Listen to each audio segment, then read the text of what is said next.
YouTube has temporarily suspended Steven Crowder from uploading, live streaming, and they've also permanently demonetized him once again. So we knew that a while ago, because of this controversy with a Vox personality, Steven Crowder was removed from the partner program. For those that aren't familiar, I assume most of you are. He is a very prominent conservative commentator and comedian. And it seems now that they're coming after him for investigative reporting. And that seems to be just about it. He was accused of hate speech recently, and YouTube said, no, that's not the issue. They're taking down certain videos that they deem to be deceptive. Now, here's where it gets crazier. Crowder did an update on a different channel explaining what was going on, and that got removed as well. They claimed that it was circumventing a ban, and that is absolutely not true. I've spoken with people at Google. I know the rules. I know exactly how, all the rules they claim, every guideline they say. Steven Crowder did not break that rule with his update video, and they still took his video down, gave him a warning, and they're claiming he's trying to circumvent the ban. We'll get into this and I'll break it all down. This is huge because, look, Crowder is not Alex Jones or Milo. He is a very high-profile, mainstream, conservative personality and comedian, and his show is absolutely not like these other personalities who have been banned. Now, I'm not saying anyone deserves to be banned, but this is serious, so we're going to get into all this.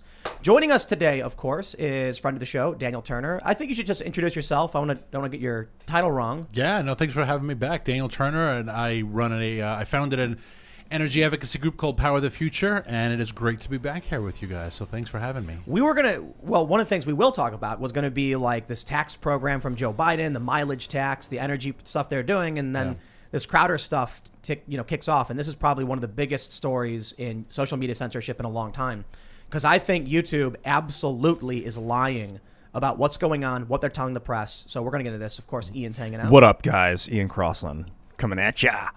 Good to see you, Daniel. Nice to see you. And of course, me in the corner pushing buttons. Lids. That's my job. Well, considering the purge is upon us, and we've been talking about the purge for some time, we have a very incredible sponsor today, and I'm really, really grateful. Ladies and gentlemen, in the link below, you will see a link to StrongerBonesInLife.com. This is BioTrust Ageless Multi-Collagen. This is the stuff that helps make up your joints, your hair, your skin, your nails. And, they want me to say in these ads, they always say that it's going to make your skin supple and youthful. And I'm like, okay, well, the ladies may very, very well think that's very important. For me, I am an athlete. I skate and I take my health seriously. So I use this stuff. BioTrust is really, really great. It's odorless. It's tasteless. You just mix it right in. It doesn't clump or anything like that. And it's really, really important. Look, I'm 35. I still like skating. My knees are probably just ripped to shreds at this point. BioTrust is great. No artificial sweeteners. They say it's unflavored, and of course, it just easily mixes. They say if you go to StrongerBonesInLife.com, you can get 51% off while supplies last. And normally I have a bunch of talking points pulled up, but let's just tell you about collagen for a second. It makes your skin healthy and supple and gives you that youthful look. Makes your hair healthy and young looking. Well, I don't have that problem. I don't have hair. Supports joint flexibility, strengthen nails, teeth, and gums. Promotes strong, healthy muscles, tendons, and ligaments. Promotes stronger bones. Supports digestive health. Promotes healthy appetite management.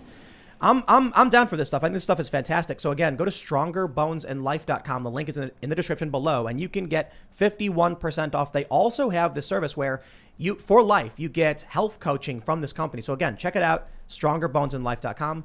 Seriously, thank you to BioTrust for being a sponsor of the show, especially if we're talking about censorship. And of course, go to timcast.com and become a member because we're talking about censorship. And listen, with Steven Crowder getting hit so hard by YouTube over what I can absolutely say is bunk BS, it's only a matter of time. And I keep seeing from people, they're like, oh, Tim's never going to get banned. It's never going to happen. My Facebook's already gone. So we're gonna make for my other YouTube channels, Timcast and Timcast News. YouTube booted me from the monetization program for simply talking about what happened on January 6th. That was it. They said you're out, you're gone. I did not express any opinions for or against. I was just like, here's what's happening at the Capitol. This is crazy. Here's what we're seeing. This is breaking news. Well, breaking news is not allowed. In the case of Steven Crowder, he did investigative reporting. They called it deceptive. They took his videos down. They gave him a strike. He can't upload. It is going to happen.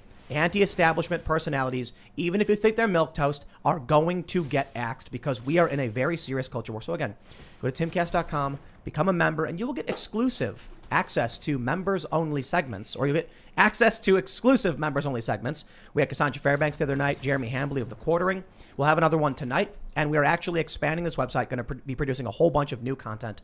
So absolutely, go to timcast.com, become a member, because in the event that we get axed, and maybe, in 6 months or a year, it's a real possibility. That's where you'll be able to find us, and we're going to be building something outside of YouTube. Don't forget to like, share, subscribe, hit the notification bell, and we should jump into this first story. I'm going to take some of that collagen before we get too deep brother. in. I like to put this stuff in my coffee, and I've been waiting patiently. He's reaching his hand out. While I'm Give me doing a the little promo. bit. It makes it creamy. And when you say that it's powderless and odorless, it really is like super pure. I'm so glad they don't add any like color or weird food colorings so to good. it. I know. I put it in my smoothies, and then it really does feel like you've added some kind of cream to the smoothie. It makes it just creamier. It's Thank good you, stuff. BioTrust, and everyone that empowers. Ian does put it in his coffee every night. It's so good. It mixes with the coconut like incredibly. You made a weird drink. It's like peanut butter cacao, powder. peanut butter, All right. coconut powder, Concoction. coconut water, I love it. collagen. All right, ladies and gentlemen, let's talk about this this story because this is getting to me, man. The first story we have is from The Verge. YouTube has removed Steven Crowder from its partner program indefinitely. They say he'll be back in a week, but without YouTube ad revenue. Why?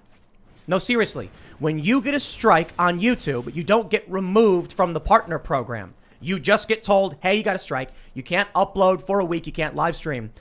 Why did they remove him from the partner program to take away his revenue? See, that is not legitimate. In my opinion, and I don't know if, Crowder would agree with me or if he's going to appreciate it. They're just trying to remove him. And they're going to find any reason. And we got more stories. I'm going to try and go through these quickly. The Verge says, 2 weeks ago, after YouTube revealed its definition of hate speech was so narrow that it couldn't remove a wildly racist tirade for being wildly racist. What is this, The Verge? Is this an opinion piece or is this fact-based news? You see, this is the problem with media. That's why channels like Crowder's are important. That's why shows like ours are important. They're giving you their opinion as the opener because they don't report the news they never did. They say, we wondered out loud what it would take for YouTube to stop promoting conservative commentator Steven Crowder as an official YouTube partner and allowing him to profit from those tirades. Notice they just say conservative. That's it, ladies and gentlemen. They're not saying far right anymore. The Overton window is shifting, but it's very interesting. They no longer need to say you're far right, you're getting banned. Now it's just, he's a conservative. They should remove him from the partner program. That's it. They say, today we have a partial answer.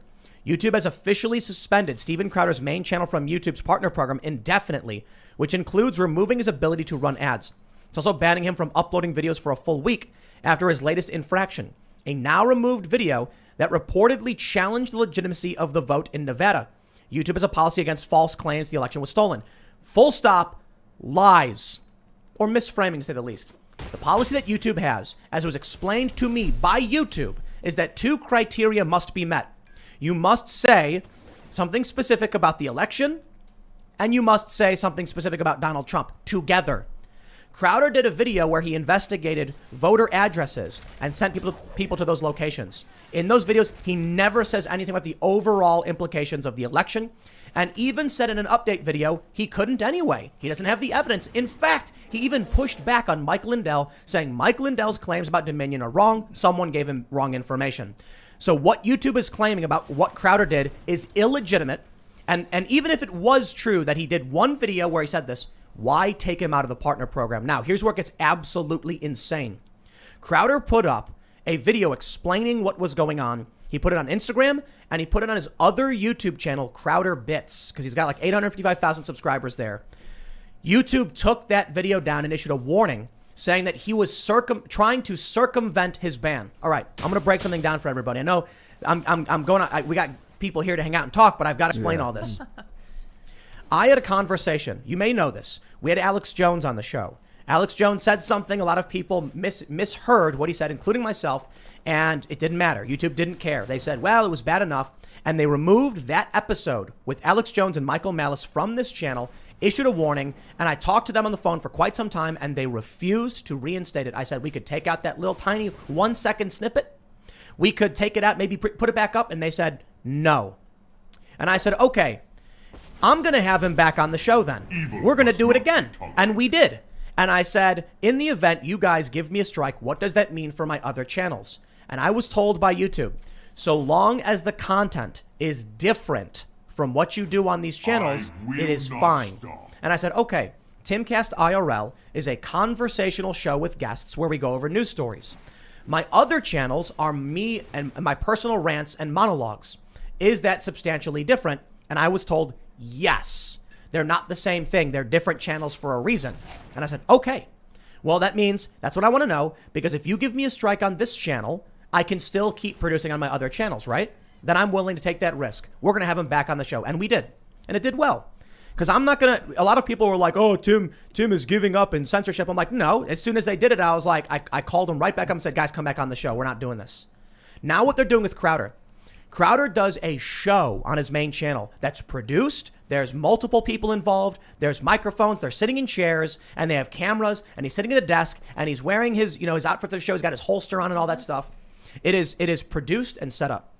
On Crowder Bits, he filmed a video on his cell phone explaining what was going on. Content that was 100% substantially different from his produced show. They took that video down and gave him a warning. That means if he does it again, they're going to give him a strike. That is illegitimate. YouTube is not issuing legitimate strikes against or warnings or whatever against Crowder. 100%. And I have a feeling it has something to do with Media Matters, because they put out this story where they said after being suspended from YouTube, Steven Crowder announces his plan to evade it via his other YouTube channel. I'm not going to go into great details, but I'm going to vaguely mention something very interesting that's been going on, that was going on for some time. We had a video that Media Matters targeted and made false claims about. For some reason, that video got demonetized. So I contacted YouTube and I said, why is this video demonetized? And they said, seems to be an error. Don't worry. We will monetize it for you. And they did. And then there was an update, I guess, on this Media Matters piece. And then all of a sudden I noticed the video was demonetized again. And then I reached back out to Google and said, oop, that's strange. We'll fix it again. It happened twice. There was a back and forth. Somebody at these activist organizations knows people at Google or YouTube, and they go in and they're screwing with channels. So when I see YouTube say, oh, Steven Crowder broke the rule, he didn't actually break, because they laid it out for me. They sent everyone an email. YouTube sent me an email, said, here's the specific criteria you would have to say in order to get a strike on your channel. Crowder never broke those rules. So you know what you're telling us, YouTube? That there's literally nothing we can do. If you want to take us down, you will lie and you will do it. And then what we see from all these news organizations, they say, well, Crowder was taken down because he violated the policy where he claimed X, Y, and Z. They claim that because YouTube said the policy was violated, that affirms that Crowder did something wrong. He did not. If YouTube tells me you can't drink bottled water on your show, and then I say, okay, I won't, and then they give me a strike anyway claiming I did, the media will report Tim Pool got taken down for drinking bottled water on his show, even if I didn't. That's what they're doing. It's only a matter of time. And I tell you this, people are saying, oh, Tim's too milquetoast. He's not going to get censored. He's not going to get banned or whatever. We had Alex Jones and Michael Malice on the show and they took it down, and I immediately called them and brought them back because I'm not going to bend the knee to lies and manipulations and just unreasonable actions, unprofessional behavior from YouTube. If you get a problem with something one of my guests says, and I offer to snip that out, that is me going well above and beyond my own principles, because I think we should be allowed to have that conversation up as it is.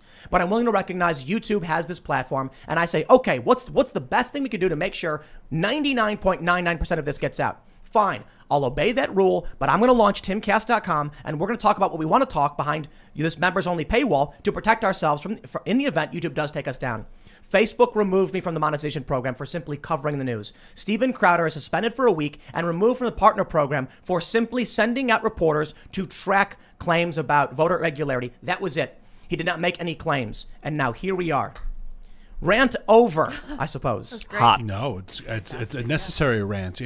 I would love to know who is receiving this same wrath from YouTube on the other side of the spectrum, right? I mean, there have been amazing allegations for 4 years about President Trump as a puppet of Vladimir Putin, right? There have been out and out lies from what we would consider quote unquote the left. Is there any leftist group as big as Steven Crowder who has been kicked off the platform for these types of violations of service? No. Only small progressives have been banned. There have been many of them, smaller channels, and they shouldn't have been banned either. I 100% defend the right of all of the socialists, democratic socialists, progressives, communists to produce on YouTube. And I've seen some of the channels that got removed on the left, and I don't see a legitimate reason as to why they were banned. It seems like what YouTube is trying to do is create a monoculture. They're trying to force everyone into I don't want to say center left. I don't necessarily want to say far left, homogenous, but a homogenous establishment Democrat left position. Getting rid of Crowder is necessary for them to pull off something like that. And I tell you, I'm not big into conspiracies, but they just came out and made claims about why they removed Crowder's content. And I, actually having privy to information, speaking to Google, no, these statements are just not true. Yeah. The claims made against them, not true. Here we go. I'd like to add, I built Minds. I was one of the co-founders of Minds, and I helped design and construct the website. Real quick, for those that aren't familiar, Minds is another social media platform. It can host videos, you can post things. So I had to ethically build out the terms of service. Like, how are we gonna adjudicate user violations of our terms, basically? And I was an administrator, and what I realized pretty early on is you don't ban people. You ban the channel if the channel is in violation. Assume nothing about the people, because that person can make another channel. And if that new channel doesn't violate, you don't mess with it. So them going after Steve is it's messed up. You don't target individuals. That makes no sense. Your terms specifically target channels, not people. So the thought that he would make another channel and do something that doesn't violate terms and still get it taken down is insane to me. This is why I'm saying they're targeting him and his business. Because, as I stated, the rules are, if you have two channels, I'll try and make this clear. If you have two channels, and one of them is videos about dogs, and one of them is videos about cats, and your videos about dogs gets a strike because a dog, I don't know, sniffed a butt or something, and they're like, it's inappropriate, and you put up a video about a cat, that's supposed to be allowed because it's a different form of content. If Crowder uploads something that's not his show, he's not commenting on the news, he's simply saying, hey guys, here's an update as to what's going on, they are screwing with him. That's it. They're targeting him. It is unfair, and I'm sick of the "but my private business" argument from all of these establishment crony types. It's just not the case. We need balance, and we need representation for people of different ideas, different ideologies, and different perspectives. If they get rid of Crowder's fans don't go away. They get angry. They go other places. So you know what? In that regard, maybe YouTube will absolutely cripple itself by doing this. But the problem is that Alphabet, Google subsidizes YouTube so that other video platforms can't be as successful. And that keeps a stranglehold on the market for channels like mine or everyone else's. But more importantly, YouTube is first in, best dressed, and the biggest. The second biggest search engine, I believe, in the world. And it is used by everybody. We ask only that those rules be applied fairly and that the contracts they have people sign are upheld. So I wonder this.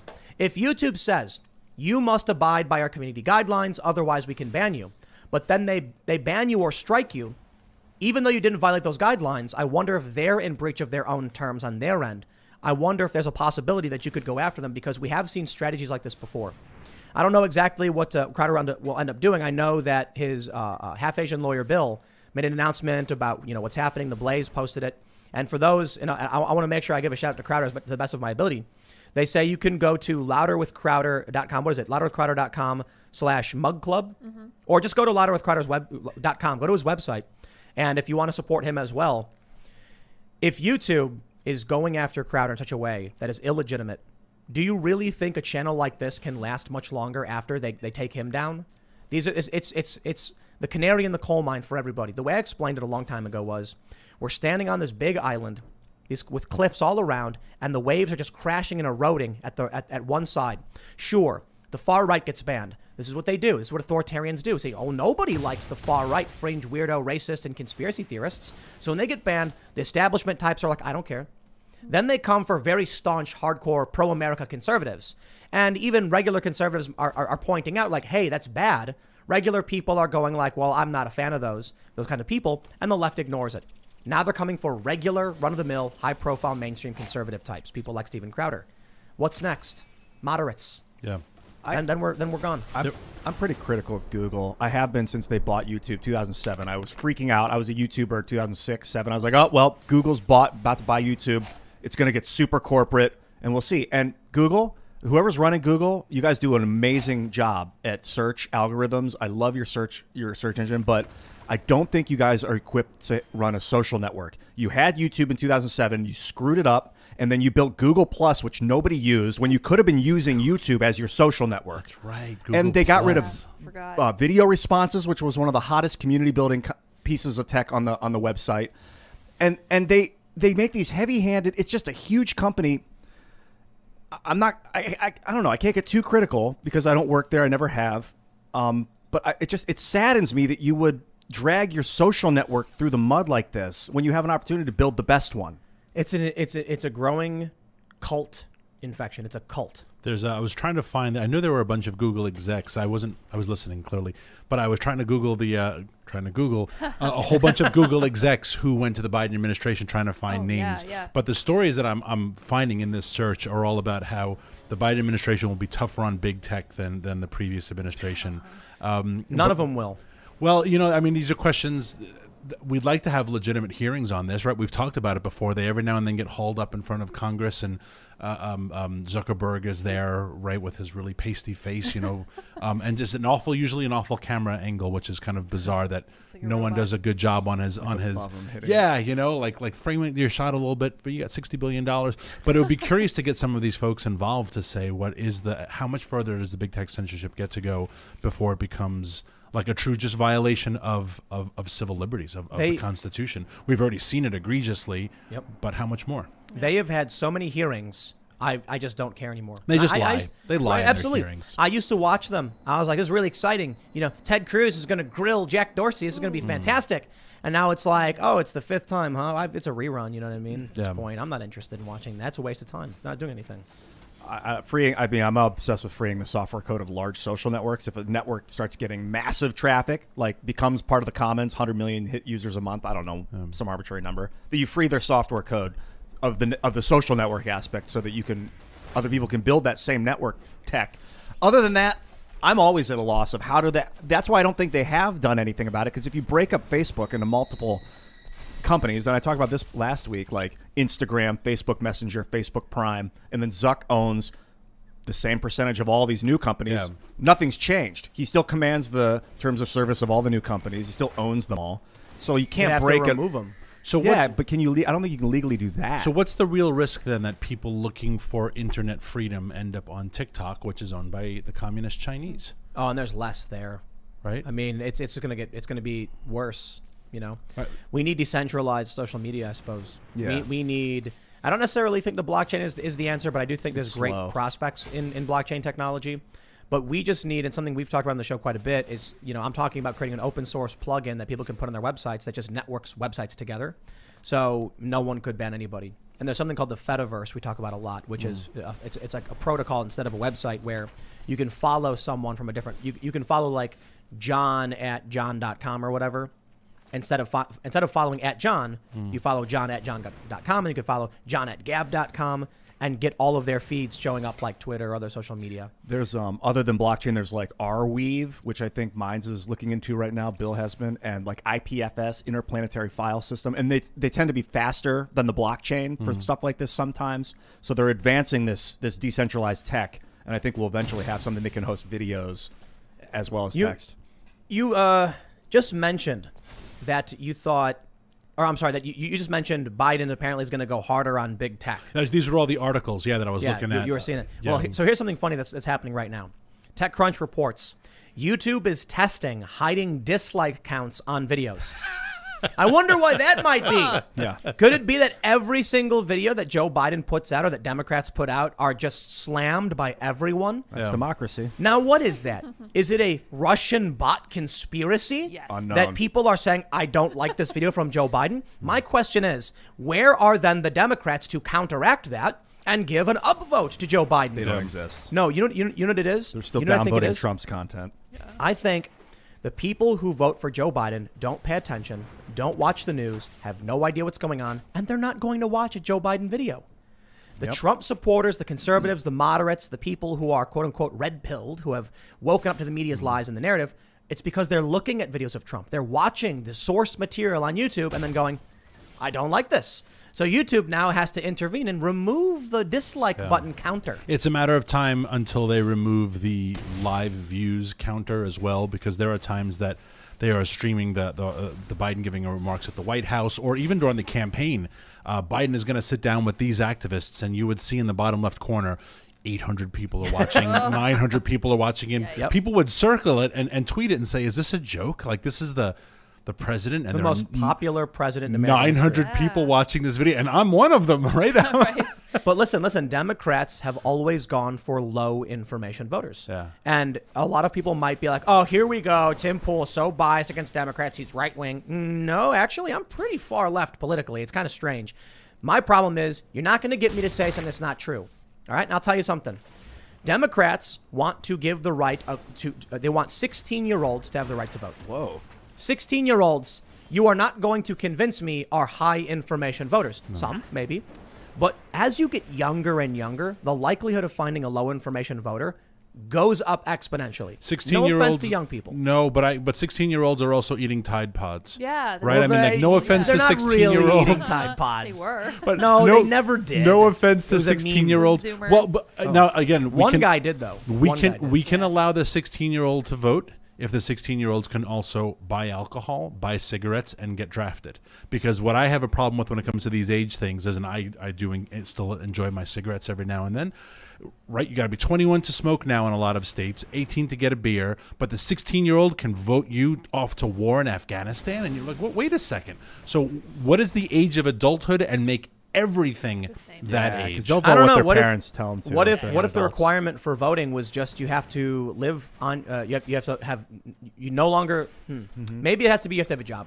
Maybe the requirements are you have a job. You have to be paying taxes. Yeah, you pay taxes, you can vote. Well, yeah, taxation requires representation. You should have to have some sort of skin in the game, right? Yes. I mean, the original Constitution was they argued about landowners, and that was considered, offensive, or however you want to phrase it. But the idea was skin in the game. And if you are, I'm sorry, this is the problem that Romney got into back in 12 when he talked about the 44% and we don't care about. 47, I think it was. And he phrased it terribly. But I think the point he meant to say was there's a large population of this country that is on the taking side, and so they will vote for things to be given to them for free, whether it's stimulus checks, whether it's welfare, whether it's free. Look at the people voting for free, absolution of their college loans. Well, I didn't go to college. I don't have any debt, right? But you did, and you got a degree in modern dance, and I have to now pay. Welcome to my personal life. Exactly, No, listen. right? So there is going to be always a class of people that will vote for more free stuff for themselves. I totally would have done there that as a has to kid. be skin in the game. Exactly. And That's so- why kids shouldn't vote. Just to bring it back, the ultimate point is Democrats like voters who are on the low information side. Yet at the same time, these are the same people who claim to be more educated. I'm sorry, I need to explain something to everybody listening. Going to college does not mean you are more educated. No. I mean that. And a lot of people confuse going to university with being educated. You can spend 4 years in college and read almost nothing and just, squeeze on by. Party hard. And just do the bare minimum. Or you could be someone who goes to the library every day and reads a book every day, and you're substantially more educated than somebody who just decides to go to college. Now, I think there's a correlation between getting an education and being in college, but in the past generation or so, college seems to be a big, fat waste of time. Yeah, it used to be a huge opportunity to have access to books and stuff, but you don't need that. Got the internet now. Yeah. Yeah, if I can go online and learn whatever I want, what's the point of spending 40, 50 grand for it? I will say, though, if we think about this from a solution-oriented perspective, maximizing the best outcome for this country, I do believe we need some form of student loan forgiveness. Probably in the form of eliminating interest rates, and at this point saying, pay off your principal. You borrowed the money, you got to pay it back. Maybe with inflation as a standard, interest rate, not compound interest or anything like that. But I will point out too, for a lot of these people on the left who are like, we should have our student loans forgiven. That would be, and this is what they don't understand, giving a $50,000 grant to the wealthiest Americans. Yeah. Fund the rich? No. So I Is wanted that to, what they want to do? I wanted to Google this before I talked about it, and some of the largest endowments in American university systems. Harvard has over $40 billion in endowment. So if you want to talk about student loan absolution, why doesn't Harvard kick in some of their $40 billion, which literally just accrues interest every year? They charge these people $70,000 a year. Yale has, what is it, $27 billion? $30 billion. Stanford, 27. Princeton, 25. MIT, 17. So if we want to talk about student loan forgiveness, obviously there has to be a reform of the tuition system because it is being paid for by the taxpayers. But why doesn't Harvard give up some of their damn money to pay those guys who have useless, I mean, quite honestly, if you have a graduate degree in critical race theory from Harvard, you have a useless degree. I'd like to give a shout out to our good friend Will Chamberlain and say, seize the endowments. That's right. When you say endowments, is that the yearly, like, government gives them $30 billion a year? No, this is rich people who write $100 million check and they want to endow a chair in their name, or they want to endow a building or whatever. But Harvard's been around for 200 and something years, and they've accrued over time. So that's money sitting in an account? Exactly, literally sitting in the bank. Just the other day, Georgetown announced they got a $100 million grant from somebody. I forget who. $100 million donation. Georgetown's going to take that $100 million, they're going to put it in the bank. They're not going to drop the tuition rate for any of their students a dime. They're just going to put it in the bank and say, thank you very much for your money. What I can't understand, I know we were supposed to be talking about YouTube dislike count, but I think It's all related. it is. I really do think so. I think that these people who go to university, think about it for 2 seconds. They're told to do it. Not everybody. I know a lot of you listening probably went to college, you didn't realize it.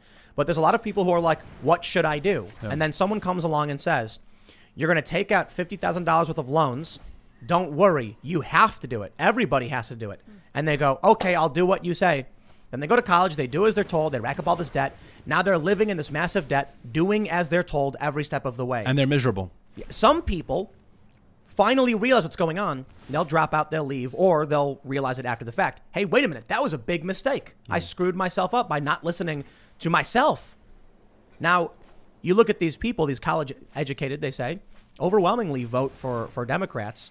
Correlation between those who don't investigate, who don't watch a Biden speech to see what he actually has to say, and don't watch a Trump speech to see what he has to say, and thus the only people who are watching Biden are the people who actually listen to what he has to say, don't like it, hit the dislike button, and then YouTube decides, well, we got to remove it because it's making us look bad. And you've come full circle. Absolutely. I love that. Yeah. No, you're absolutely right. And when you get into the college level, the way YouTube is removing content, the way universities are removing content that they don't like, the way they're banning certain clubs, banning certain speakers. Heck, it wasn't that long ago that people like Ann Coulter tried to speak at Berkeley that it looked like the Minnesota riots. Yeah. And you say, well, you are not being sent off to D-Day, right? But you, 19-year-old boy, can't handle the fact that a woman whose commentary you don't like is on your campus.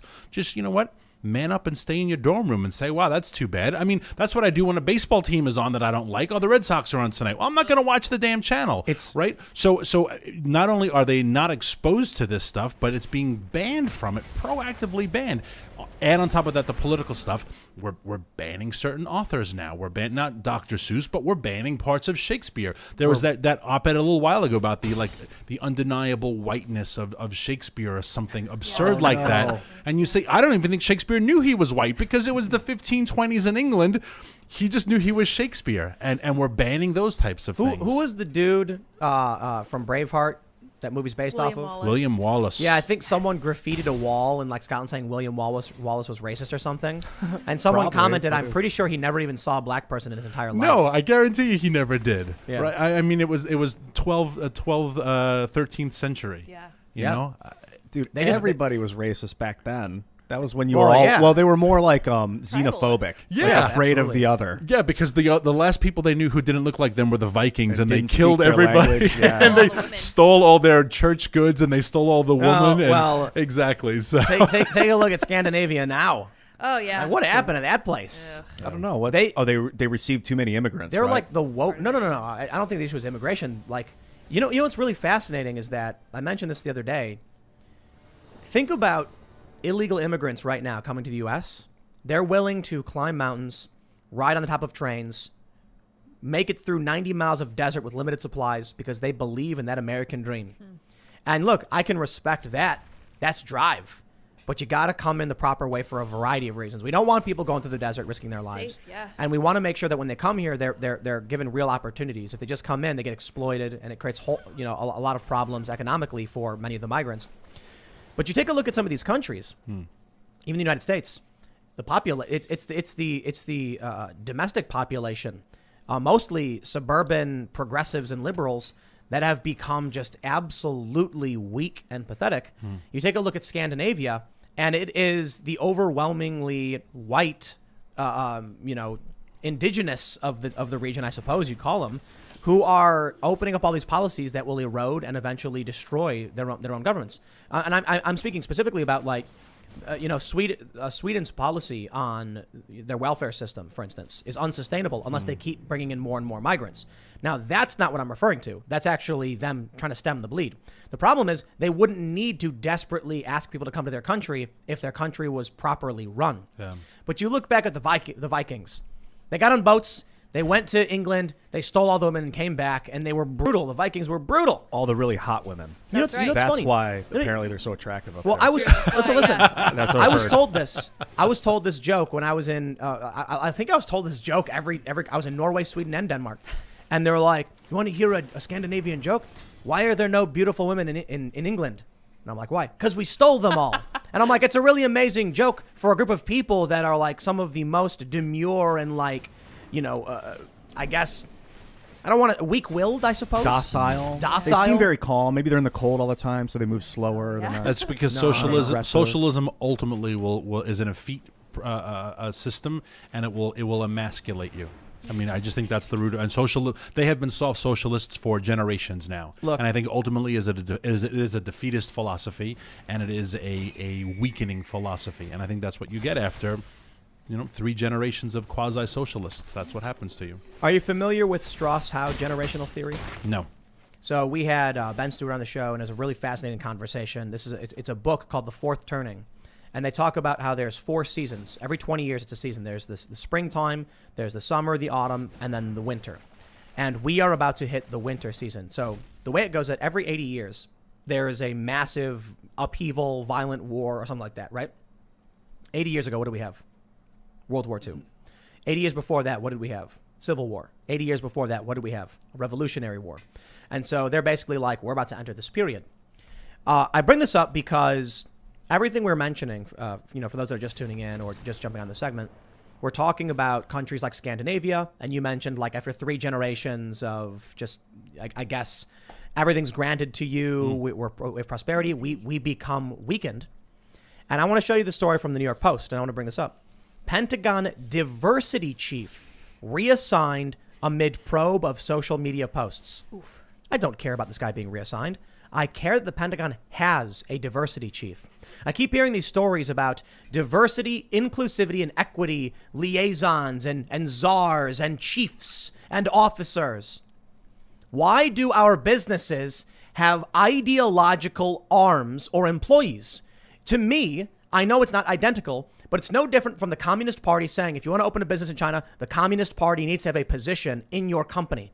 Here in the U.S., they're like, well, if you're running this company, you need to give our cult a position in your company. The Pentagon has it now? I'm sorry, man. We've weakened beyond. It's perhaps too late, in my opinion. I don't know. Maybe it's not too late.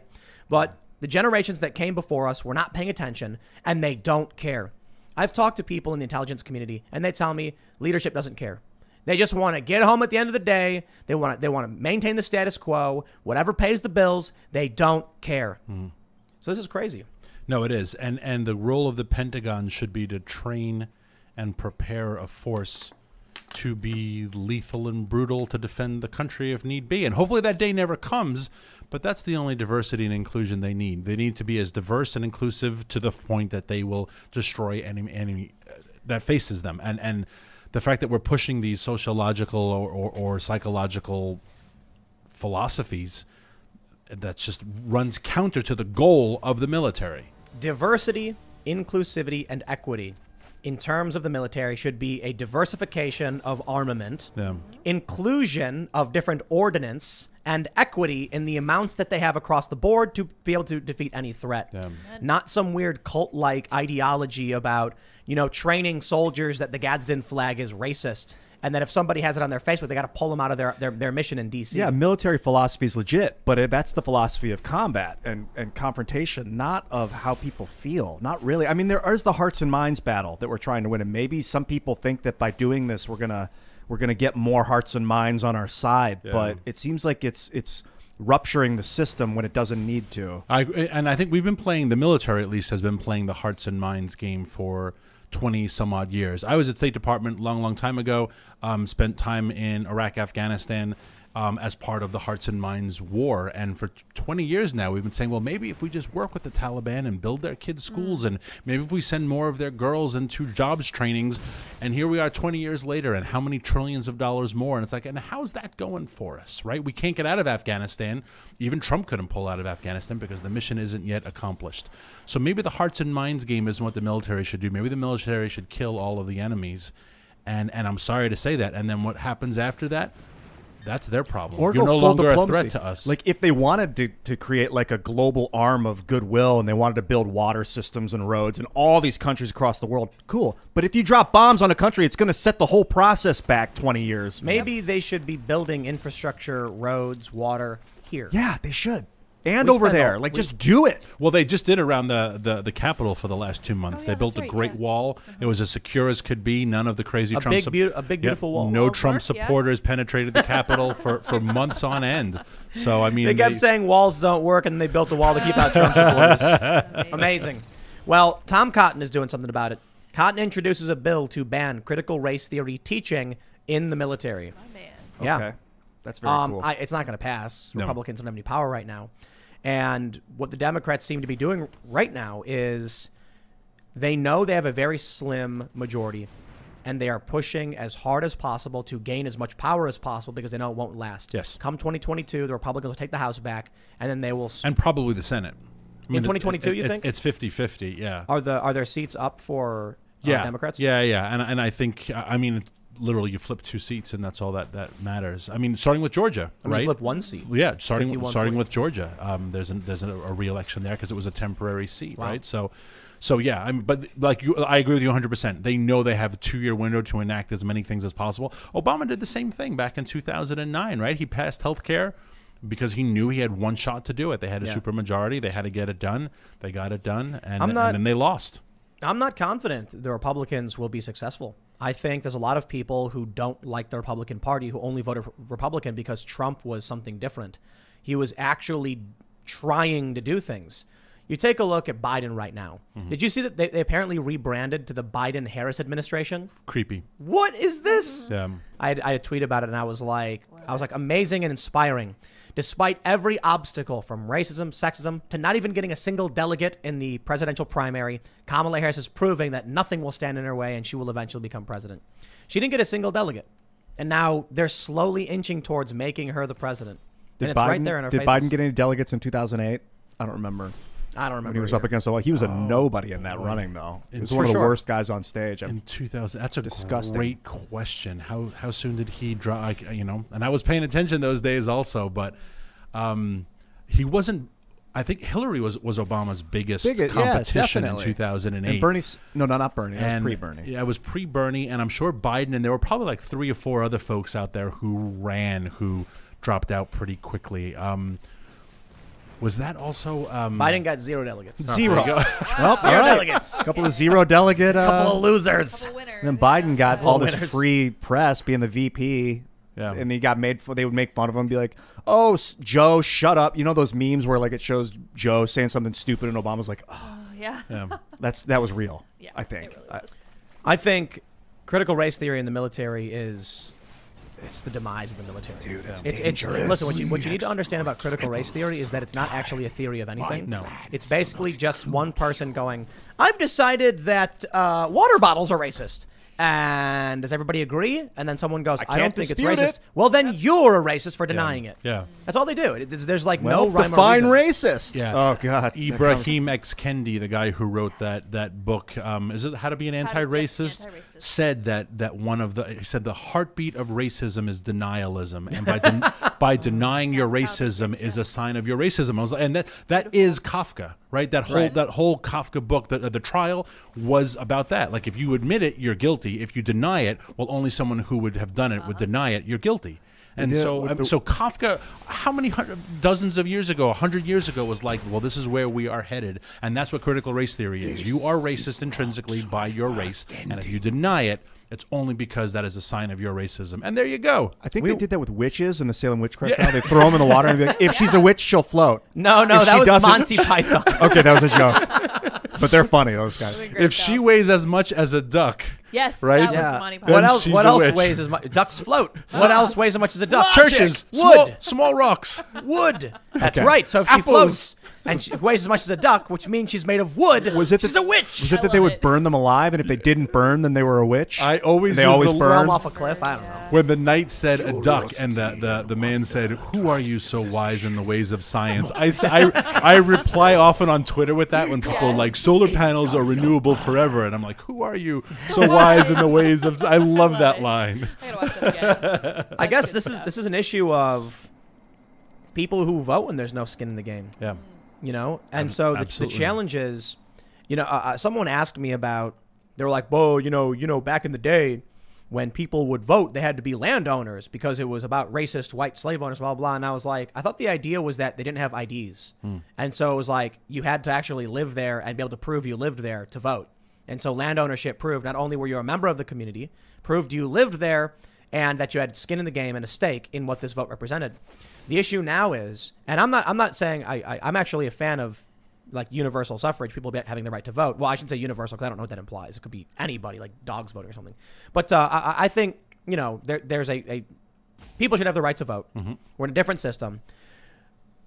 But now we have people who will like move to New York, and then after like a month, they're eligible to vote for something ridiculous. And then a few months later, be like, oh man, this is awful. I regret that. And then they'll leave. And they just leave the place worse off. There needs to be something staking your vote, like, and you in this community where you know that what you do will impact you. Otherwise, people can come in, vote, and then leave. Yeah, like local, like waiting a couple years before you can vote locally. That got brought up a couple weeks ago. I like that idea. And so then what happens is, remember, like in this past election, there were a lot of people who are like, I think it was Andrew Yang got in trouble because he said he was going to go on down to Georgia and help the Democrats win, and people were like, yo, and the Georgia Republicans were like, if you move here and try to vote, he was like, I'm not going to do that, I'm not doing that. But it was actually a big issue because people can move all over the place. Andrew Yang should run as a Republican. Well, I think he can win 2024. He's running as a Democrat for mayor of New York.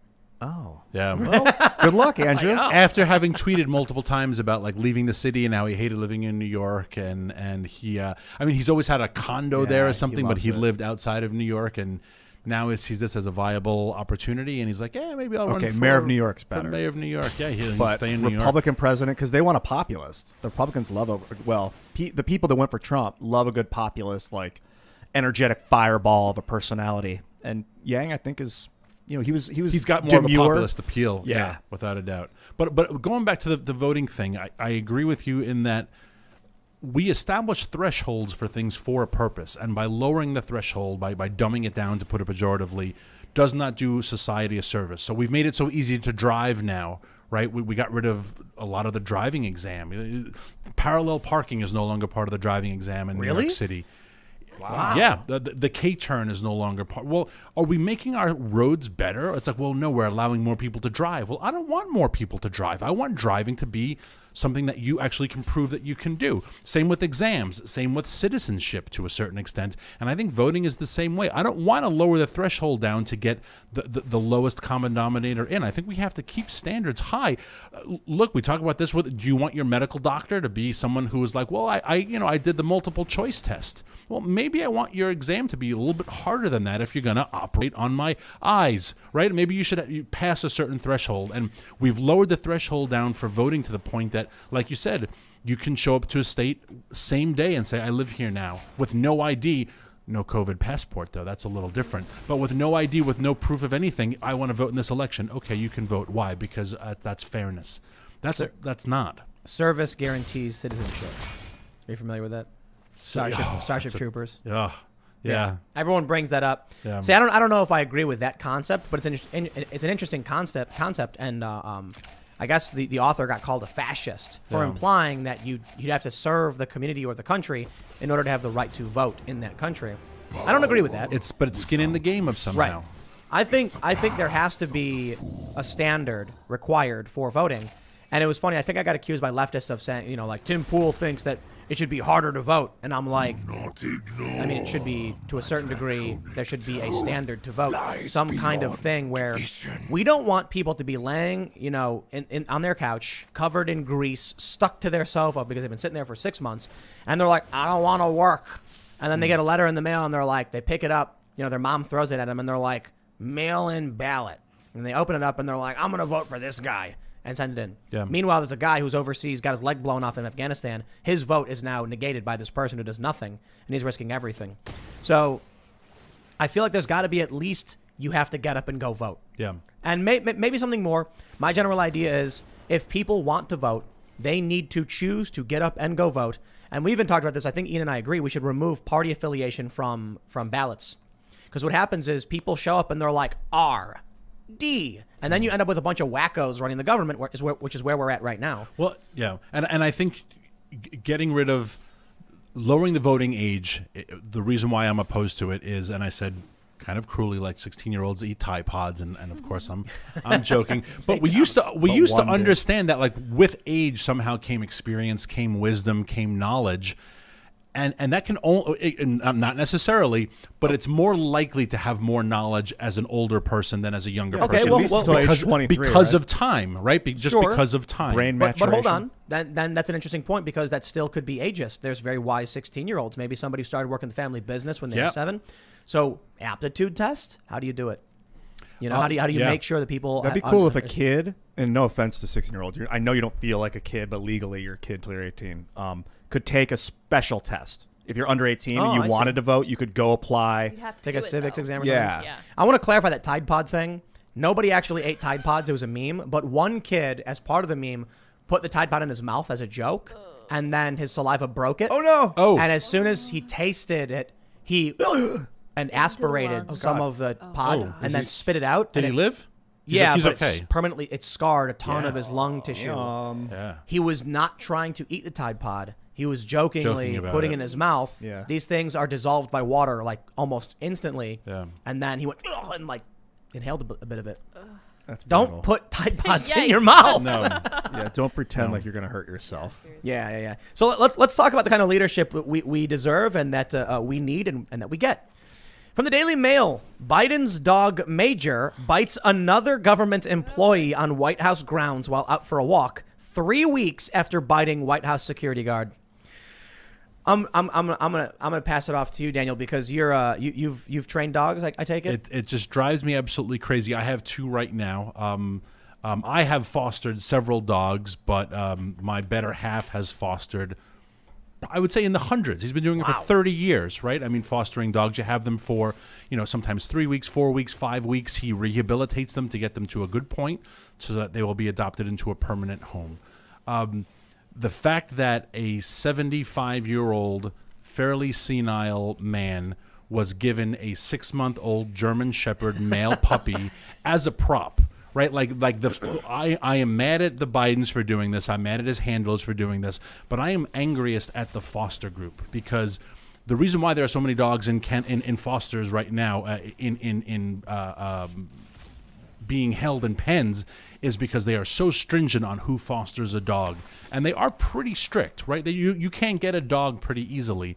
But this guy somehow got one, and he got a difficult one. Right? German Shepherds are wonderful dogs, but they are by nature protective dogs. They are guardians, and they are alphas. They're dominants, right? And Joe Biden is no alpha. No matter how many aviators he wears, the leather jackets, the rhetoric, come on, man. I'll challenge you to push-ups right now. That is all bluster. And a dog is not as stupid as the American press corps. And that dog is like, well, guess what, B-itch? I am the alpha of this family. Joe Biden's not disciplining me. Jill is not disciplining. Hunter is off doing something else.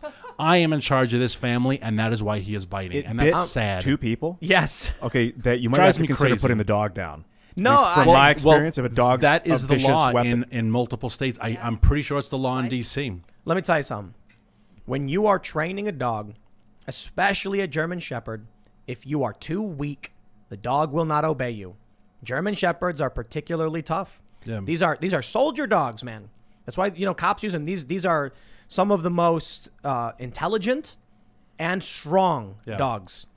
Joe Biden, 78-year-old man being given these dogs, and you were right, as a prop. Yeah, it was a prop because he wanted to look cool. They made a big deal about the fact that Trump didn't have a dog, and what man doesn't have a dog in the White House? The White House always has dogs. Obama got a dog, a Portuguese water dog, but it was still a dog, right? But Leave still, the Portuguese water dogs alone. No offense, all you Portuguese water dogs out there who are listening to Timcast. Right. But this was a prop. This was to make him look cool, and to get that talking point, he has a rescue dog. And I think it does a lot of damage to the rescue dog community because it scares people, but he should not have been given this dog. You can be 75 and foster a German Shepherd puppy if you have been doing this your whole life. If you know what you are doing. If it's your full-time job. And if you are retired, yeah. And I'm lucky that I work from home. I live on this farm. But one of my older Blue Heeler, which is a great dog, but also is a guardian dog. It's a cattle dog. It is an alpha dog. He's a year and a half, which is in dog years, 17, 18. And sometimes I will have to hold him down and yell at because he's like, I'm in charge. You know what? I'm going to do this. And he will push. And you have to push back if you want to. And now that's why my dog, which is a interesting breed, an aggressive, not aggressive, a happy, excitable breed, but it is as docile it could be, that people come over and they're like, oh my gosh, your dog is so sweet. That's not a friggin' accident. My dog is sweet because it takes constant work. And this poor Major, can I have Major Biden, by the way? I will take Major off your hands because this dog is now probably going to get put down as a vicious dog, and it's not. He's got a stupid handler. What if we send in the dog whisperer? Who's that guy? Caesar Milan. Oh. Why? So Biden is on another reality show. All right, let's do it, dude. Humans are being given a really bad name lately. Because I was talking about this on one of my earlier segments.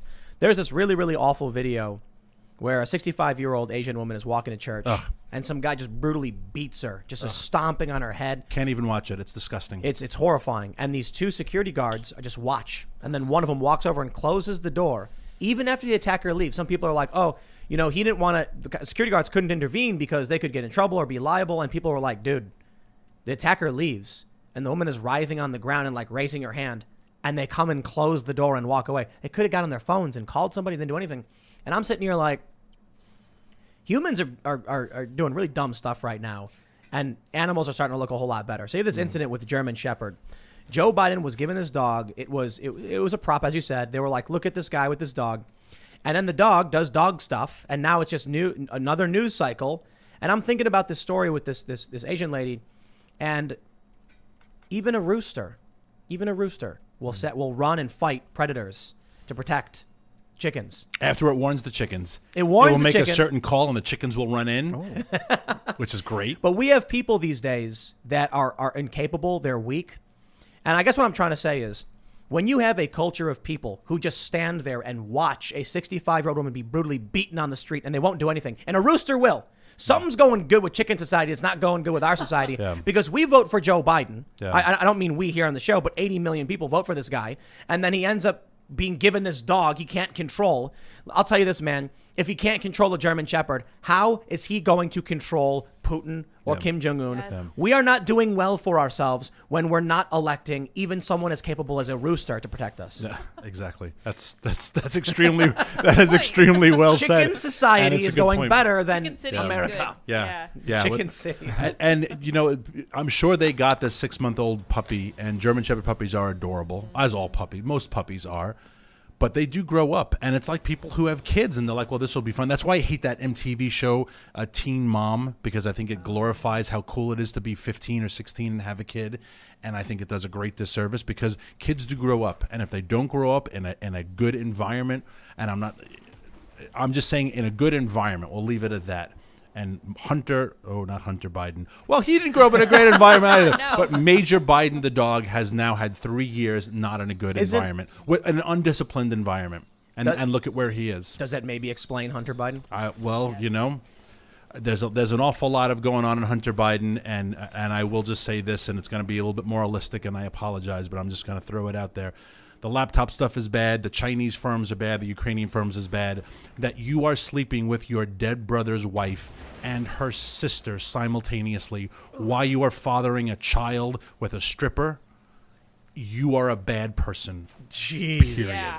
I mean, Period. I have lots of sisters-in-law. I couldn't imagine, well, for a couple reasons, Who raised but I those? couldn't imagine my brother dying and being like, you know what, she's looking pretty good, and then dating their sister simultaneously and having a child with a stripper, and we're supposed to just pretend this is totally normal. Well, right? Nope, not allowed to discuss it. You know what's kind of weird about it Family too business. is like it's his Vile. it's his sister-in-law, so it's like he's hooking up with his sister-in-law.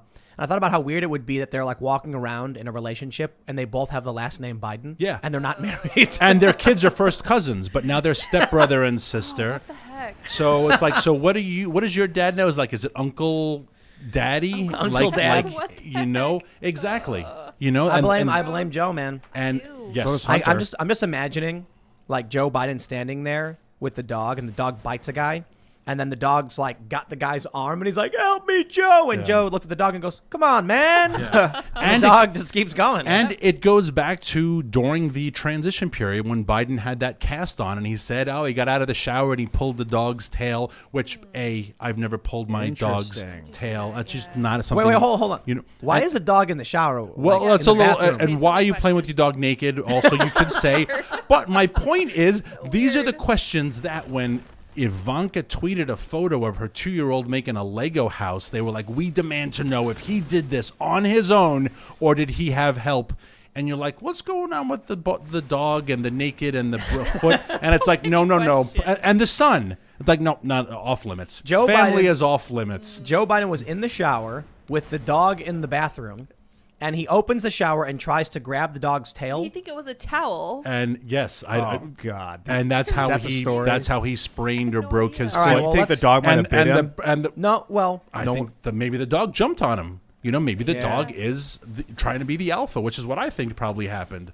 You or the know? dog just And jumped knocked on him because over. it's a dog, and jumped the dog on him. fell over because he's 78. Yeah, Big German Shepherd. but So- there's so- something not being told. Is the Well, I'm going to put it this way. I'm imagining Joe Biden. Oh, I don't want to be imagining this. No, I'm imagining stop. it. I'm imagining from outside the shower, and I Yes, can't see within the Yes, shower. yes. Joe Biden is in there. He has the door open, and the dog walks in and is sitting there for some reason. And then Hunter, in his not Hunter, Joe, in his senility, goes like, he reaches and sees the tail and thinks the tail's a towel and starts pulling on it, and the dog yanks him and he falls forward. And I'm kind of like, I mean, it's a little Benny Hill, but Yeah. maybe, maybe it's a weird story.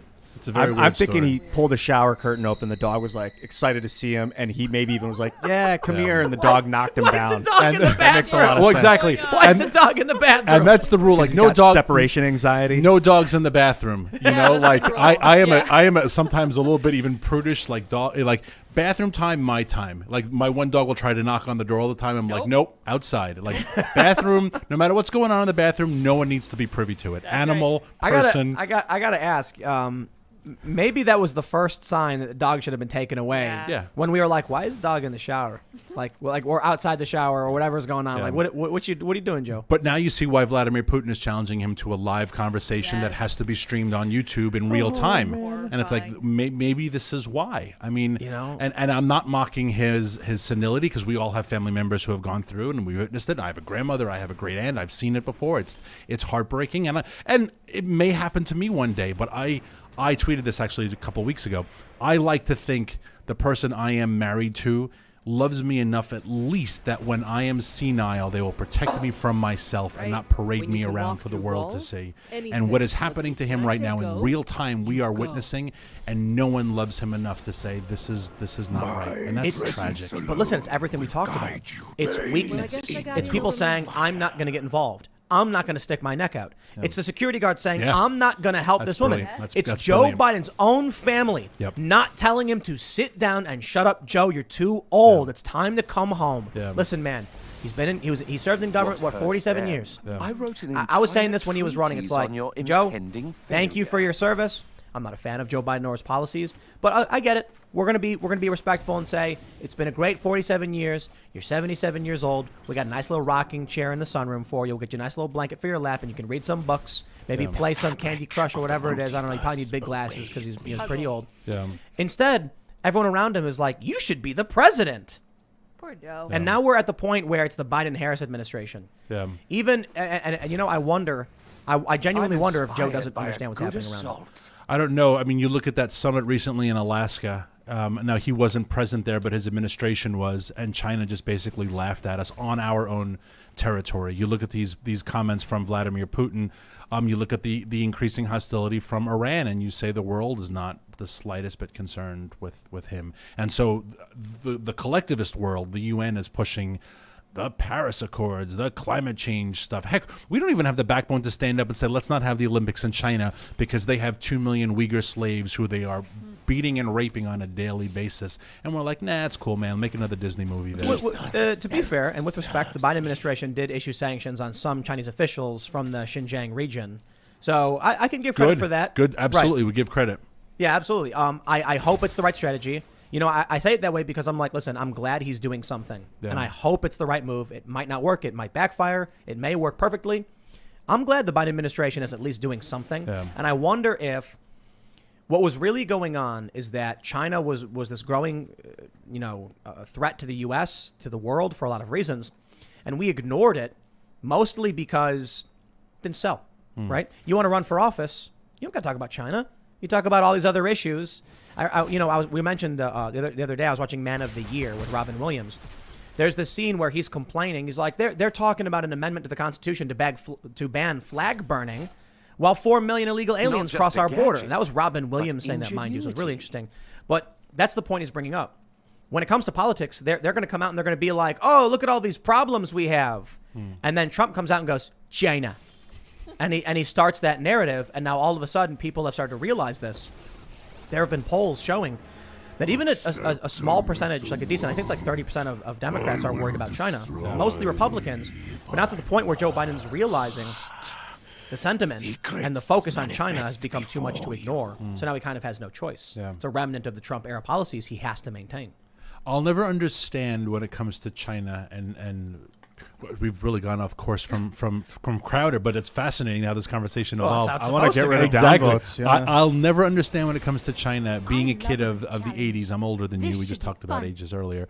We always treated the Soviet Union like an enemy. We were told the communism is an evil belief. Communists don't want our best intentions. They are our enemy. We never moved our factories there.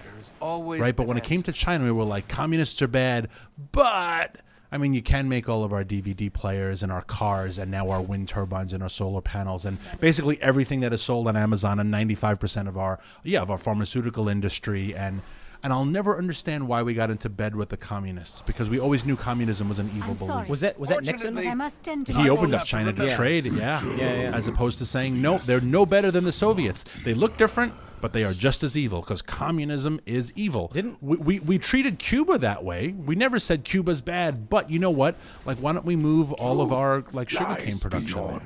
But we did with China, and it will always remain fascinating to me. And that is not a partisan issue, because Bush did it, Clinton did it, another Bush did it.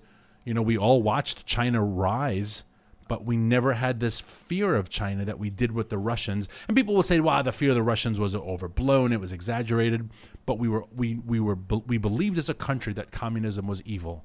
It is. But not when it comes to China. China's like a weird neo-communist capitalist amalgamation. Yeah. We're using the wrong word when we call them communists. We have authoritarian. defaulted to authoritarian, but like maybe there's a new socio-political movement or structure that could be named, and China has enacted it. I don't want to offend our good communist viewers by besmirching the good name of communism. Of course. by Communism talking works about, locally. Absolutely. I was kidding, but all right. In the family, communism. In the Right, no. community, socialism. In the country, capitalism. I always put it like this, interesting like quote. left libertarianism, which is like communism, Your at its demise core won't be ideology, quick only works when or it's like a handful of people live on a farm fighting here together. is Yeah. more fun It's like, than in the I picked up Undercity. the eggs from the chickens. Would you like to share? Like commune. Exactly. Yeah. It doesn't scale up because Community, that communication. was the joke we made the other night. This is the question I was actually wondering when you mentioned, like we said, Russia, the Soviet Union was bad, China is bad, but we can still do trade with them. Who killed more people? Didn't Mao kill like substantially more people? Close to 100 million. Yeah, that's what I thought. Like Starving like almost them, double. mostly. I don't even know. Yeah. Isn't like double what Stalin, what the Soviet Union did? Yeah. Let's work with them, I guess. Exactly. Yeah, I mean, he starved close to 100 million of his own people. Pig iron. You know about the pig iron stuff? No, I've heard of that. I don't know the full story, but it was like he ordered everybody to melt down their tools or whatever. Oh, yeah. What was that about? Like they were trying to make weapons, I guess. They were and build their infrastructure. Yeah, and then Pig no iron. one had anything with which to Their cook iron or sucks. to farm or to. Same with the sparrows. That's right, I was gonna say the sparrows. The Great Sparrow Campaign, because the sparrows were eating the wheat, and that was the biggest predator of wheat. So they were like, great, kill all the sparrows, and you would get a little badge every time you killed a sparrow, and all the kids were taught to kill sparrows to get badges until the locusts came, because the locusts, no sparrows to eat them, because there were no sparrows to eat them, and then something absurd like 13 million people died that year because there was no wheat because the locusts destroyed all the wheat crops, and you say, well, this is why communists should not be ever in control. Well, but hold on, can't you eat the locusts? I sure they imagine you could tried. mill them into a paste and make bread with them or Sure they something. tried. probably. But they come from above. I will not eat the bugs. I will not live in the pod. That's right. Yeah, I'm not gonna eat. Yeah, I'm not eating bugs. I got no problem with eating bugs, man. That's The ones you can catch. I watch these videos where it's like some dude out in the middle of nowhere and he's like all super ripped and he's like, if you want to survive in the wild, you got to figure out where to find water. And then he goes and he like drinks muddy water and then he's like, and food, and he lifts a rock and he's like eating I'm kidding. I'm half kidding. But there's a lot of these videos of like survivalists and who are like, dysentery. Yes. here are the bugs you can eat. Here's how you eat them. Here's how you cook them. And I'm like, I don't care about eating bugs. When there's no other food, I will. I mean, whatever. Yeah, same. Hey, you know what you Yeah, do? yeah. You said, listen. You do what you need to stay alive. We got chickens. I brought it up earlier, but we have chickens. They walk around all day. All they do is eat bugs. Yeah. And then when they're old enough, they poop out an egg. Yes. You know? And then Good you eat trait. the egg. Yep. I don't got to eat the bugs. I eat the egg. There you go. Problem solved. Were we talking about China? Oh, yeah, somewhere Transmutation there. of matter, yeah. Yeah, having all the locusts. And the problem ultimately was the command economy. It's the idea of communism is this utopian idea that everyone's holding hands and everyone owns everything and the factory just operates and there's no hierarchy and no leadership. And it's usually, like children and the ignorant who propose it because they don't realize what specialties are. Yeah. So like you have someone whose specialty is building a Keystone pipeline as a welder with 25 years experience, and then you're told by quasi-communist John Kerry, well, you can just build a solar panel now. Exactly. So what happens is when somebody who actually knows how the infrastructure of pipelines work is seeing all of his specialists who build pipelines, and they're told by the guy in government, make solar panels. He's like, we don't know how to do that. Yeah. Think about how that scales up in communism. The communist government says, just have them all make solar panels. And they go, here, and they bang the gavel. And then all of a sudden a bunch of people are like looking down at circuitry and photovoltaic cells, and they're like, what do I do? I plug what into what and where, and like That's do what Mao did with the farmers, right? He took a bunch of like professors and intelligentsia and moved them out to the farms. And it was like, now you farm. And they were like, we don't know how. And then they all starved. Yeah. In the Soviet Union, they used to determine output by weight.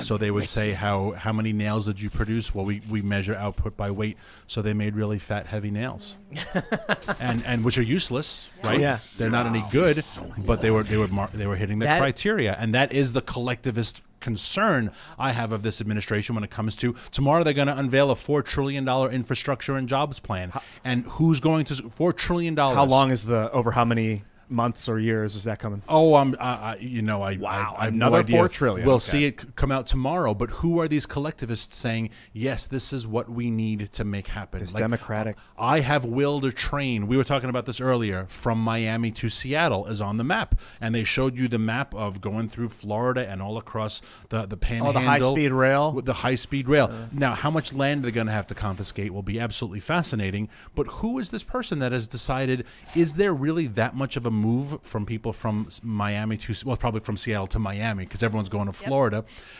California's been trying for 10 years now to build this high-speed rail.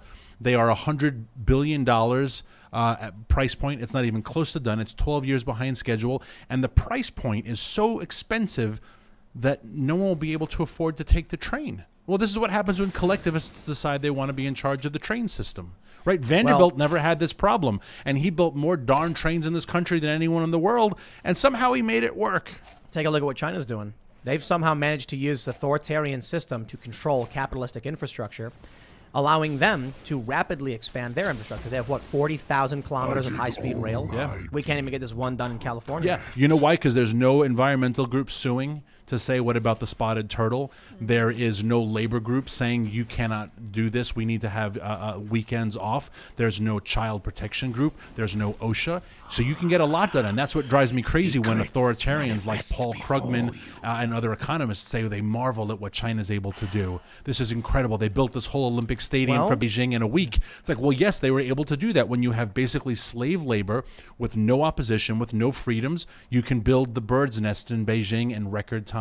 Yeah, it's amazing what you can do as a country when you weld people into their homes when they get sick, and you kidnap them overnight for insulting their police. And the authoritarians like John Kerry and Paul Krugman are never the ones who will be conscripted to the labor.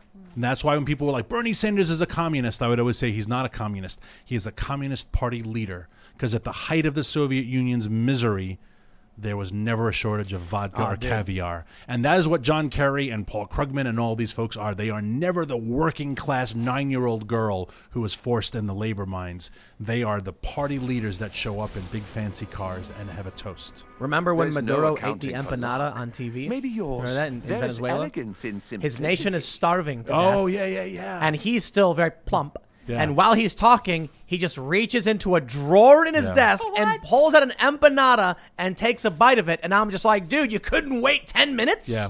He had to eat an empanada while his nation's starving. Yeah. Absolutely insane. When I was in Venezuela, you know what I saw? How a command economy functions, very similarly to what you were saying about China. In order to make jobs, they just say, make it a job. So I went to go buy a cell phone, and there was like 6 different desks you had to go to. I walk and talk to one guy. It's the acquisitions department. I got to tell him what I'm looking for, and he explains to me, sends me over to the supply desk. I had to go to each individual person. You want to pick out your plan? You got to go to the person who helps you pick out the plan.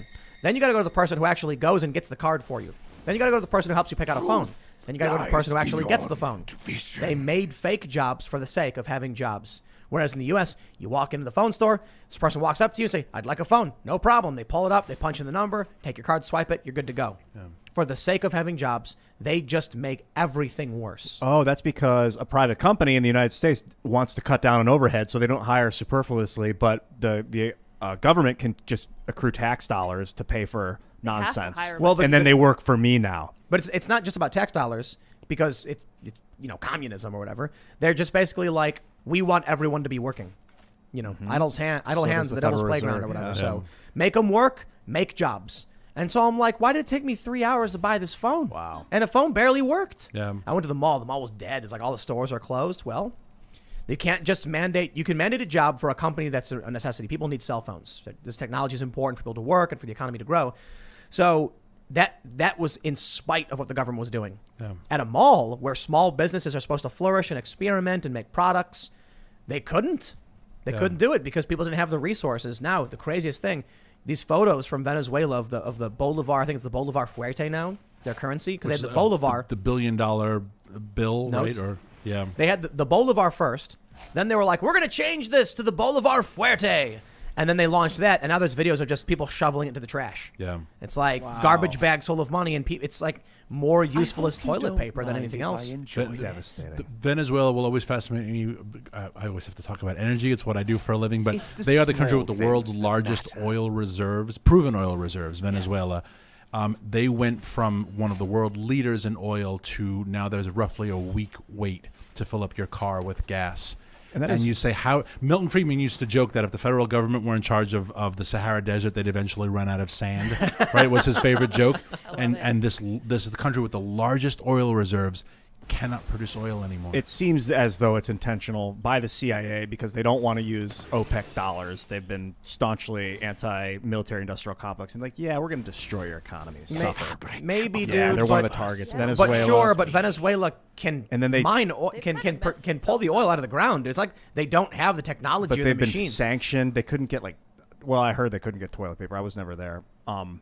And then they made a villain out of their leader. Like it's Who makes- where does toilet paper textbook, come from? CIA stuff. The CIA makes the toilet paper. No, they just the U.S. government sanctioned Listen, Venezuela. So Venezuela needs to, if they were a capitalist economy, hey, they do a really, Right. really if they well. joined us, if they simply No, no, no, joined no. the military-industrial complex. I'm not saying that. I'm saying if Venezuela allowed small businesses to grow and flourish, and they didn't mandate ridiculous garbage jobs, maybe they'd have their own toilet paper and wouldn't be worried about the sanctions. Maybe they would then have the infrastructure and the capability of producing machines that could harvest the oil and the petroleum and refine it. But there's kind of a small country, and they're a jungle country too, so they don't have a lot of the resources that. A jungle country? Yeah, there's a lot of jungle in Venezuela. So they need to develop it. The problem is they're a mismanaged command economy where an overweight man eats an empanada on TV while his nation is starving. And the CIA wants him gone. I don't look, man. Oh, yeah. If my neighbor was mad at me and he was blocking the road to my house or whatever, and there were still like tons of land on my property and a capability of taking care of myself, there's a certain point where you got to be like, well,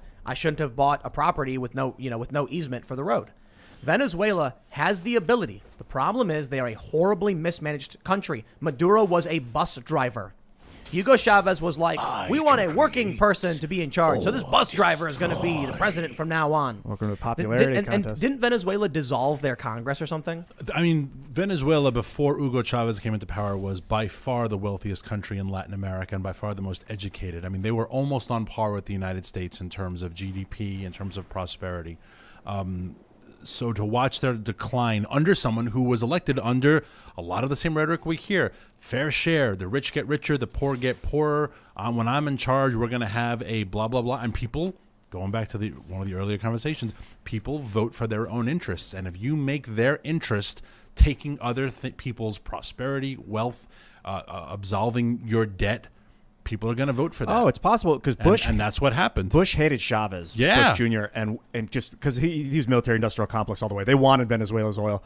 So maybe Maduro was kind of like a CIA plant. They got him in, and now they're villainizing him to make. No, listen, they bro. let him ruin the country. Ian. Now they're like, we got to get him out and put another guy in that's even more sympathetic to This our is all cause. conspiracy level stuff. Yeah, but it's we also talk about the CIA in and plain their sight involvement, stuff. and we're never going to know. We understand the tales of the Economic economic hitmen. hitmen. Yeah, we know yeah. about all that stuff. But the fact of the matter remains. I have been to Venezuela. I've literally seen how awfully managed the country is. I have seen other journalists go there and go to Potemkin supermarkets and lie about the food they have. Luke went there. He went to a random neighborhood market. He's like, it's empty. He traveled around and saw how bad it was. And these other journalists come out with these videos where they're like, look at all this glorious food in Venezuela. And it's like, clearly that's not true. I had to flee the country rather quickly because I got accused of being a spy simply for being there and showing people what was really going on. There were protests. Students were revolting. It was bad. Caracas at the time was the murder capital of the world. This is a problem of leadership. And I get it. Maybe there's the CIA doing everything in their power to stop them. But listen, if they're a jungle nation, maybe they should start developing parts of their country. It used to be that people would go out with a saw and just chop trees down and develop land. Then we got machinery. Maybe they can't get access to a lot of these things, but it doesn't explain why they have ridiculous jobs at ridiculous companies, why they can't start small businesses, why they can't produce food, and they have all of this oil they don't know how to use properly. Now, apparently, oil is cheap for the people there, but it's really hard to get because they're horribly mismanaged. Well, when you're shoveling your currency into the fireplace, it doesn't matter if it's cheap. Right. Right? I mean, if it costs 45 cents a gallon, you say, well, that's cheap. But if hyperinflation makes your currency useless, well, then 45 cents is as expensive as $4. And also, hyperinflation is obviously their fault. It is the fault of their own country. Yeah, they're reacting. So if I'm not going to call it reacting, it's mismanagement, bro. Well, Communists don't. It doesn't work. Now I'll tell you this: China certainly figured it out, but look at what China does with their capitalistic enterprises. Yeah. Venezuela doesn't do that. They have a command economy. Maybe they'd learn if they just looked at what China was doing and they could make their pseudo-communism work. But I guess that wouldn't really be They're communism. so tiny. That's their problem. They're kind of a satellite state. I feel like it's not an excuse for a country to be like, but America is mean to us. It's like, so? You have to, like, you're responsible for yourself, man. You can't complain that someone else won't send you toilet paper. I'm curious to see what happens with China as their crackdown on Hong Kong continues, because it is a huge economic engine. It's a world economic engine, a financial hub. They're really cracking down hard on Hong Kong. And if Hong Kong is unable to compete on a financial world level in freedom, I wonder what that does to the overall Chinese economy. I mean, like taking over Hong Kong hard has been a 20-year plan since the turnover, which I think was like January 1st, 2000, right? Wasn't it right at the beginning of the millennial was when